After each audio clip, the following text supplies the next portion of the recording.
Hello student, তোমরা কেমন আছো? আশা করি তোমরা সকলেই ভালো আছো। প্রতাপ একাডেমি কোচিং পরিবারে তোমাদেরকে সকলকেই স্বাগত জানাই। তোমরা যারা বিদ্যাসাগর ইউনিভার্সিটির আন্ডারে থার্ড সেমিস্টারে পড়াশোনা করছো, তোমাদের জন্য একেবারে শেষ মুহূর্তে নিয়ে চলে এসেছি হিস্ট্রি মেজর করে, অর্থাৎ ইতিহাস অনার্স সাবজেক্টটি তোমাদের যাতে রয়েছে 4 ইয়ার কোর্সে পড়াশোনা করছো, তোমাদের জন্য ইতিহাস অনার্সের মেজর 4-এর একেবারে শেষ মুহূর্তে social formations and cultural patterns of the medieval world থেকে গুরুত্বপূর্ণ প্রশ্নগুলি নিয়ে হাজির হয়েছি। চলো বেশি দেরি করব না, আজকে আমরা গুরুত্বপূর্ণ 5, 2 আর 10 মার্কসের প্রশ্নগুলি দেখে নেব। প্রথমে তোমরা দেখে নাও 5 মার্কসের জন্য গুরুত্বপূর্ণ মাত্র কয়েকটি প্রশ্ন মেজর 4 থেকে। চলো গুরুত্বপূর্ণ প্রশ্নগুলি আমরা দেখে নিই। ফার্স্ট প্রশ্ন 5 মার্কসের জন্য, রোমান সাম্রাজ্যের পতনের কারণগুলি লেখো। ইউরোপের ওপর সারাসেন ও ম্যাগিয়ার আক্রমণের ফলাফল বা গুরুত্ব বা প্রভাব কী ছিল? নেক্সট প্রশ্ন, সি ভ্যালোরি সম্পর্কে একটি নীতি দীর্ঘ প্রবন্ধ রচনা করো। ম্যানর ব্যবস্থার বৈশিষ্ট্য বা গুরুত্ব অবশ্যই তোমরা দেখে রাখবে। নেক্সট প্রশ্ন, শার্লামেনের অভিষেকের তাৎপর্য নিরূপণ করো। ইনভেস্টিচার দ্বন্দ্বের কারণ ও ফলাফল কী হয়েছিল? পোপ সপ্তম গ্রেগরির পোপত্ব সংক্রান্ত ধারণাটি বিশ্লেষণ করো। মধ্যযুগের নগর ও শহরের উৎপত্তি ও বিকাশ আলোচনা করো। মধ্যযুগের ইউরোপে ব্যবসা বাণিজ্যের উৎপত্তি ও বিস্তার সম্পর্কে যা জানো লেখো। মধ্যযুগীয় গিল্ড সম্পর্কে সংক্ষিপ্ত আলোচনা করো। মধ্যযুগীয় শিল্প ও স্থাপত্যের বৈশিষ্ট্যগুলি আলোচনা করো। কুলিনীর সংস্কার আন্দোলন কি প্রকৃতই রাজতন্ত্র ও সামন্ততন্ত্রের বন্ধন থেকে চার্চকে মুক্ত করার চেষ্টা করেছিল? মধ্যযুগের বিশ্ববিদ্যালয়গুলির অবদান আলোচনা করো। উম্মাহ বলতে কী বোঝো? হজরত মোহাম্মদ কীভাবে উম্মাহদের নিরাপত্তা দান করেছিলেন? খলিফাতন্ত্রের উৎপত্তির ইতিহাস লেখো। প্রশ্নগুলি কিন্তু অত্যন্ত গুরুত্বপূর্ণ। এক্সট্রা প্রশ্ন হিসাবে কিছু প্রশ্ন রয়েছে, যদি তোমরা পারো অবশ্যই এই প্রশ্নগুলি দেখে যেতে পারো। এবারে তোমরা দেখে নাও 10 মার্কসের জন্য মাত্র কয়েকটি প্রশ্ন, যে প্রশ্নগুলি অত্যন্ত গুরুত্বপূর্ণ রয়েছে। শার্লামেনের শাসনের মূল বৈশিষ্ট্যগুলি আলোচনা করো। সামন্ততন্ত্র কি, এর বৈশিষ্ট্য ও পতনের কারণগুলি লেখো। ক্রুসেডের যুদ্ধ বা ধর্মযুদ্ধের কারণ ও ফলাফল বা প্রভাব বা গুরুত্ব আলোচনা করো। সুফিবাদের উদ্ভব ও তার প্রভাব আলোচনা করো। প্রশ্নগুলি খুবই গুরুত্বপূর্ণ। ভাইকিং কারা ছিল?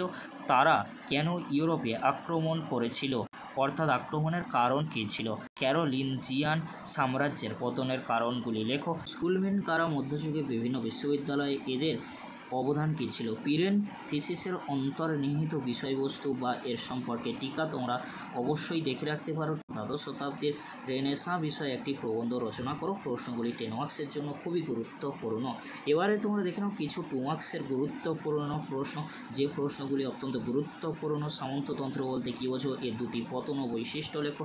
ফিপ বলতে কী বোঝো? ভ্যাসাল ও লর্ড বলতে কী বোঝো? রেগুলার ক্লার্জি আর সেকুলার ক্লার্জি বলতে কী বোঝো? উম্মাহ কারা? খলিফা শব্দের অর্থ কী? মক্কা ও মদিনা ধর্মীয় গুরুত্ব কী ছিল? কাদের ভিলেন বা সার্ভ বলা হতো? নাইট কারা ছিল? সিভলরি বলতে কী বোঝো? ম্যানর প্রথা কী? শার্লামেনের অভিষেক কে কবে সম্পন্ন করেন? নেক্সট প্রশ্ন রয়েছে শ্যাম্পেন বাণিজ্য মেলার সংক্ষিপ্ত বর্ণনা বা টিকা হিসাবে 2 মার্কসের জন্য দেখে রাখতে পারো। সুলতানি যুগ বলতে কী বোঝো? শরীয়ত বলতে কী বোঝো? শার্লামেনের জীবনীকার কে ছিলেন? তিনি কত খ্রিস্টাব্দে শার্লামেনের জীবনী রচনা করেছিলেন? শার্লামেনের জীবনীকার কে ছিলেন? তিনি কত খ্রিস্টাব্দে শার্লামেনের জীবনী রচনা করেছেন? হেনরি পিরান কে ছিলেন? তার লেখা দুটি গ্রন্থের নাম লেখো। নেক্সট প্রশ্ন রয়েছে নিসি কাদের বলা হয়? ক্যারোলিনজিয়ান সাম্রাজ্যের পতনের দুটি কারণ লেখো। ভার্দুনের চুক্তি কবে কাদের মধ্যে স্বাক্ষরিত হয়? ভাইকিং বা নর্সম্যানদের সম্পর্কে যা জানো লেখো। অ্যালকুইনদের অবদান কী ছিল? লম্বার্ড লীগ সম্পর্কে টিকা লেখো।